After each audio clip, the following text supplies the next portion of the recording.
আসসালামু আলাইকুম, আমি সাইমু স্বাগত। কি অবস্থা সবার? মাসখানেক আগে আমি আমার শখের ফ্রেমটা রিসাইকেলের কাছে সেল করে দিই। আচ্ছা, আপনারা যারা রিসাইকেল চিনেন না, রিসাইকেল হচ্ছে একটি অনলাইন বেসে সাইকেল শপ, যারা আপনাদের জন্য খুঁজে খুঁজে সেকেন্ড হ্যান্ড টার্ন সাইকেল এনে থাকে। আপনারা কেউ যদি সেকেন্ড হ্যান্ড টার্ন সাইকেল কিনতে পারেন তাহলে আমি বলবো অবশ্যই রিসাইকেলে মেসেজ দেন, আপনাদের জন্য হাইলি রেকমেন্ড থাকবে রিসাইকেল।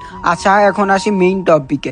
সাইকেলের ফ্রেমটি সেল করে দেওয়ার পর আমাকে অনেকে জিজ্ঞেস করছেন, ভাইয়া কেন ফ্রেমটা সেল করলাম। তারপর কিছুদিন পর আমি আমার ফেসবুক পেজ, ইউটিউব চ্যানেলে একটি ভিডিও পোস্ট করি যেখানে একটি ফ্রেম রং করা হচ্ছে। ওইটাই দেখে আমাকে অনেকেই মেসেজ দেয়, ভাইয়া কি ফ্রেম নিল, কি রং করতেছেন।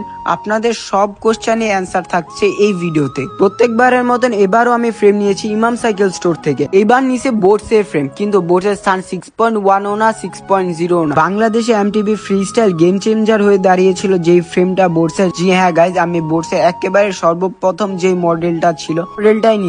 আর ইয়োশোকা পার্সির G2 চেঞ্জ করার পিছনে আমার ছোট্ট একটা কারণ ছিল। ইয়োশোকা পার্সির G2 পিছনের চাকার নিচের সাইডে যেখানে চাকা ঢুকানো হয় ওইটার গ্যাপটা ছোট, কিন্তু এই ফ্রেমের গ্যাপটা বড়, যার কারণে টাল হলেও চাকা সহজে ফ্রেমের সাথে লাগবে না। ফ্রেমটা স্টকে শুধু পিঙ্ক কালারই ছিল, যেহেতু এই কালারটা আমার খুব একটা পছন্দ না এবং আমি কিছুটা রেয়ার চাচ্ছিলাম, যার কারণে আমি সিদ্ধান্ত নিয়ে ফ্রেমটা কালার করব। ইমাম সাইকেল স্টোর আমার ফ্রেমটা কালার করে দেয় এবং তাদের পেইন্ট জব গুলো অনেক সুন্দর হয়ে থাকে, কারণ তাদের কারিগর অনেক ধৈর্য এবং যোগ্যতার সাথে আপনার ফ্রেমটা কালার করে থাকে এবং তাদের কালার কোয়ালিটি এবং ফিনিশিং এক নাম্বার। তারই বাস্তব উদাহরণ হচ্ছে আমার এই ফ্রেমটা।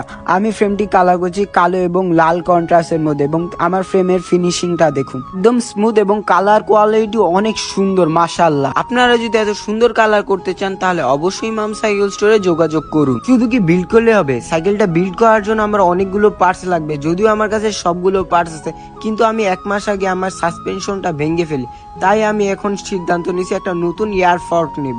আর ইয়ার ফর্ক হিসেবে আমি ইউজ করতেছি এখানে হাসানসের 140mm ইয়ার ফর্ক। আর এই ইয়ার ফর্কটা নেওয়ার পিছনে দুইটা কারণ আছে। একটা হচ্ছে ইয়ার ফর্কটা অনেক বাজেট ফ্রেন্ডলি, আর সেকেন্ড কারণ হচ্ছে এটা 140mm, যেটা দিয়ে আমি স্টান করে অনেক মজা পাবো। লুকসের কথা চিন্তা করে আমি লুঞ্জির 35mm এর যে হ্যান্ডেল বারটা আছে ওইটা নিয়েছি। আর আমার পিছনে যেহেতু রুজিক্সু রেড কালার রিমটা লাগানো, তাই আমি এবার চিন্তা করলাম সামনের চাকার জন্য রুজিক্সু রেড কালার রিমটা নিয়ে নেই। চলেন গাইজ, এখন আপনাদের দেখায় নি আমার নতুন বিচটাকে।